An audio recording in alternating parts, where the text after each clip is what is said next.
Of Coffee with Kiyonah. May you be blessed today. Just for a change, I'm going to read you some random fiction notes that I wrote years ago, probably in about 1998. They don't have a title, they're not part of a story, they're just random notes.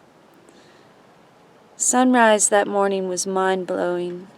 Oceanic clouds of pink, orange, and red. Waves of clouds pounding on the beach of the sky. A magical way to start the day of exploring. They had been hiking through a dense, rocky gorge, exploring caves and waterfalls. The forest was a sanctuary, rich with trees, ferns, moss-covered boulders, wildflowers, birds. No other people were in the woods that day. Now at mid-afternoon they had come to a good resting place, beside a wide, deep, fast-flowing creek.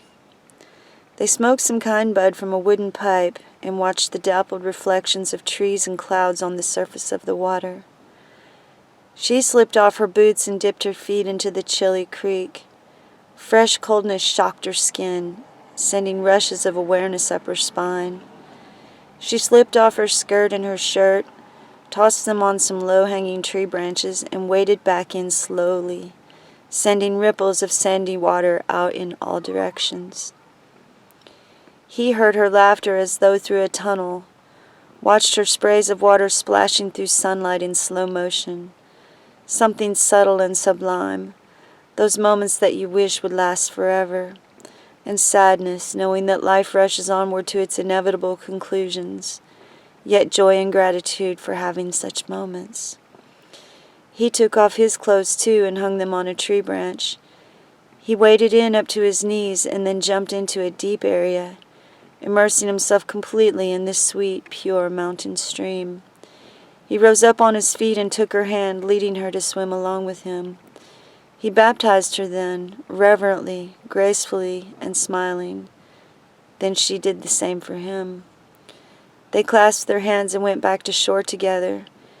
He squeezed the water out of her long dark hair, and she patted his skin dry with her head wrap, a long rectangle of silky soft brown cotton. She felt relaxed and sensuous in the sacred woods.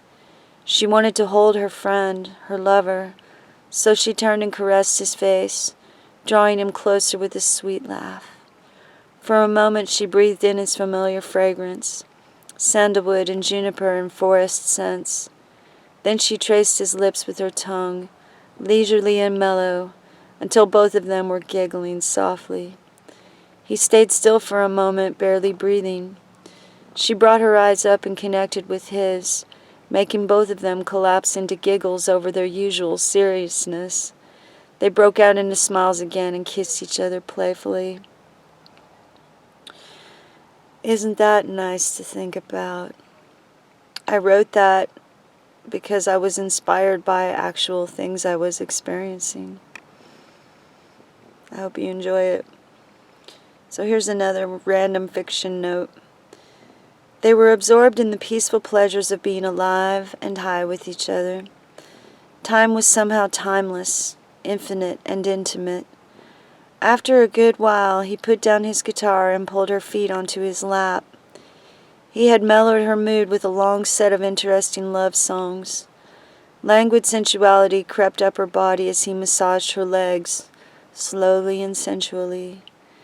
They heard the breakfast bell begin to chime then, clear and smooth in the morning air, from the community farmhouse up through the woods, all the way to her little cabin. They stood up slowly from the porch swing and hugged each other close.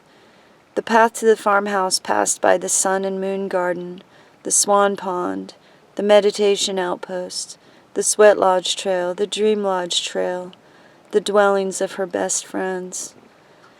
That journey back and forth each day through such a conscious space centered and energized her, grounded her in some of the happier aspects of life.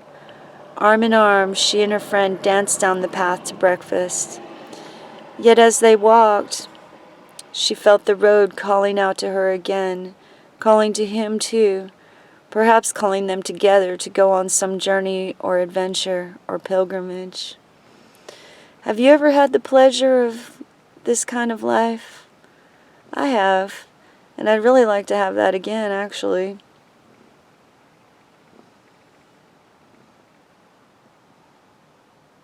They decided to go on a pilgrimage to visit Cape Hatteras and the Outer Banks of North Carolina, where some of those most important moments had happened. Strong, warm winds caused by a distant tropical storm were gusting across the deck of the inter-island ferry they rode to get there. It was whipping the corner of a woman's shawl out of her hands, and it took her several seconds of wild grasping before it was tied securely around her shoulders again. They went back inside the protective sanctuary of their van.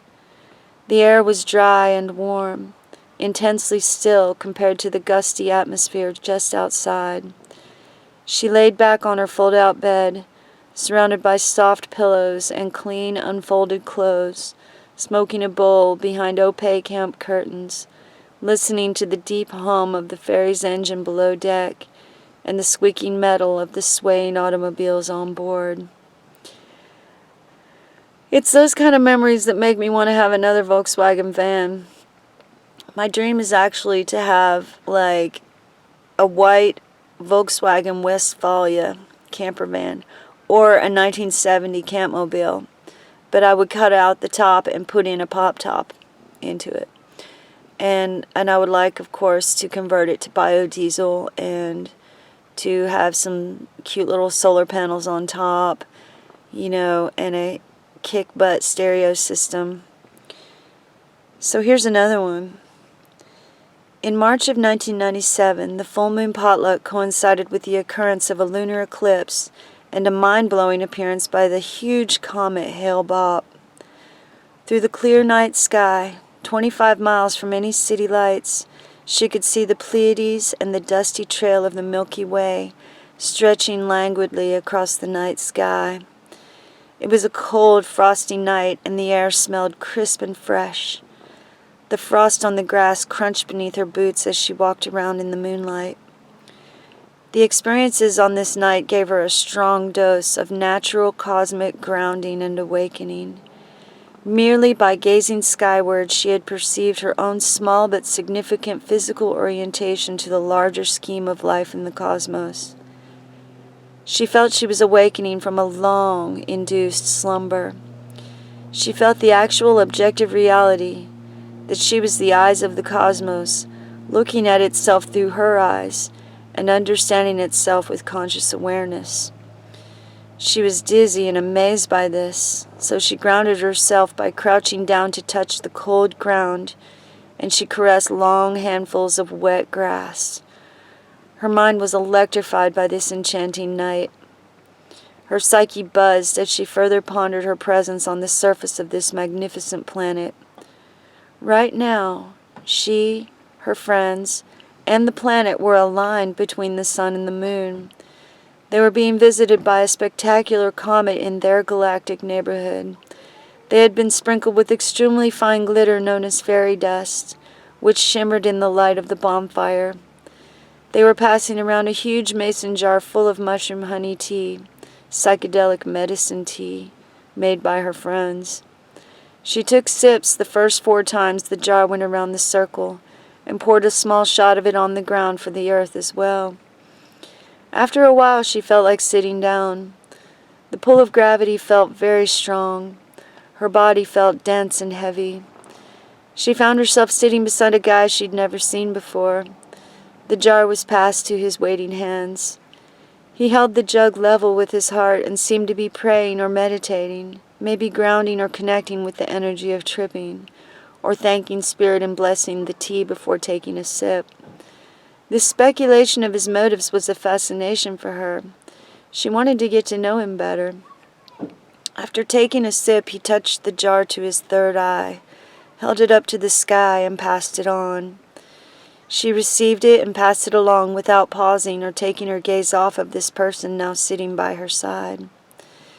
They introduced themselves and then just sat in silence, absorbing the drums, the flames and embers, the chilly night air, the astrological wonders in the sky above them,